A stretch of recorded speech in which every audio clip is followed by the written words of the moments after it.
Show me your friends and I'll show you your future.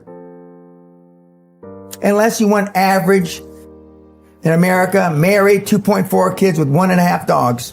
But I can guarantee you, you will never achieve anything greater than your highest aspiration. If you want $1 million, you'll make $1 million, not $1.5 million. If you want 10 million, 100 million, and you'll never exceed that. If you change 1 billion lives, that's a formula to become a billionaire and change the world. Time costs lives. Show me your friends and I'll show you your future.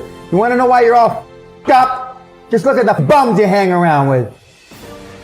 I do what you don't want to do, that you know that you got to do to be where you want to be. Ted Turner just gave his 75th anniversary party on CNN a few months ago. And he makes a couple of comments and he says, number one, and I'm not suggesting this for everybody, it's how I lived though. First 10 years of my starting CNN, I slept on my couch. I didn't have an apartment. Bill Gates slept in the office. Steve Jobs slept in the office. And I can go down a whole list.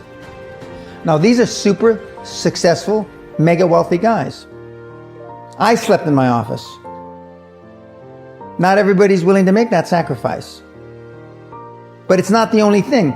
But even if you don't sleep in your office, if you want to send your kids to a better school, if you want to be able to take care of your mother when she gets dementia, if you want to, this all takes money.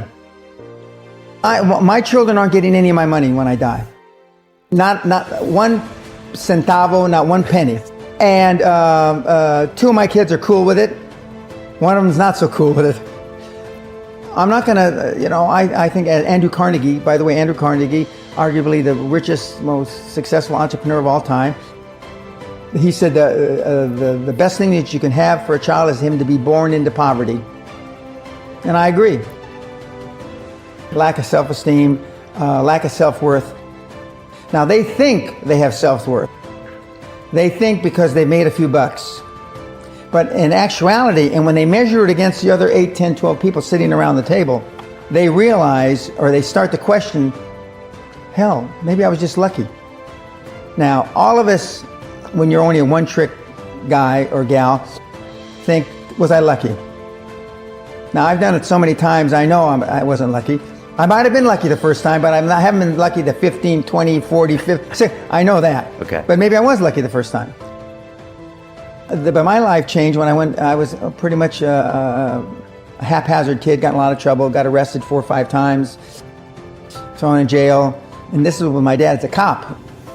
But then I volunteered for the draft in 1966 at the height of the Vietnam War. And I went to OCS, and that changed my life because it was the really first real high performance thing that I could measure myself against with other people.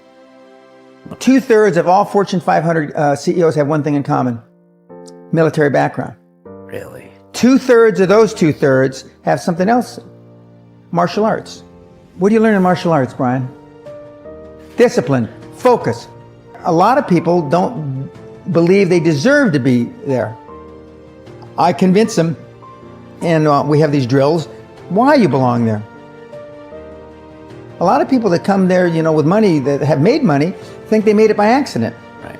I just had one of my superstars who's made $100 million tell me in the last week, I'm not sure I'm going to have another lucky accident.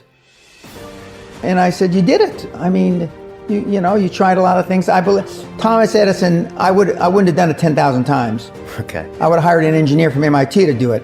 But I mean, I've tried a lot of things. Nobody's failed at more things than I have. And the first 100 million are successes, but I could write a book about failures that'd be, because I've tried a lot of different things. Because failure is just testing. And one of the reasons I've been so successful in generating this equity and value in my kids, and I call you all kids, is because I convince them that making a mistake is okay. Your parents probably told you, you can be anything you want. But you can't. That's horseshit. You can't. If it's all juxtaposed. But what you tell them is that you can do anything you want that you have passion for, because that eliminates most of the crap. Because most people don't follow their dream. Like they say in The Sound of Music, you can't have a dream come true unless you have a dream.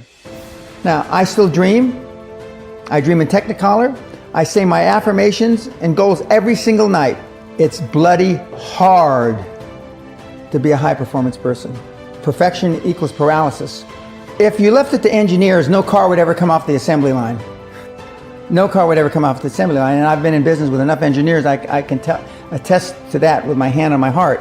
They'd still be trying to make it better. And the internet business is very much the same. The internet kids want to test and test and test, and they want the landing page to be this, and roll it out. The great thing about the internet is your results are instantaneous. If something that I'm overseeing at Concord level, 60,000 feet, doesn't work in 2 days, forget about it, move on. And today at our meeting, now the young kids are, we ran it 3 days, sir, and we closed it down. And they are thinking I'm going to ask why. I said, no, that's fine. Next. Because without them making mistakes and without them being allowed to make the decision, they never get any better. And in 95% of the time, I know probably better than they do. We're never going to be able to know everything or have them know everything unless they make some mistakes and get comfortable with making mistakes. What gets measured gets accomplished. Without measurement, you're just fooling yourself. Before I had any money, I used to go to the Rolls-Royce dealers and sit in the cars and smell the leather, touch the leather, okay? I went to $1 million houses, and my wife and I would walk through the house, and they'd say, when are your parents getting here, kids? No, we are the buyers. Practice within when you're without. Practice being successful. How many people listening to this today practice being successful today? Through affirmations, through going to the Rolls-Royce dealer, maybe Lamborghini, maybe something else. Right. In my particular case, it was Rolls-Royce. And within a year of me going to the Rolls-Royce dealer, I had a Rolls, okay? Within 19 months of me dreaming and adding it to my goals, a castle on an island, I own Guthrie Castle. 19 months. Okay. Go to stores you can't afford. Go hire lawyers you can't afford.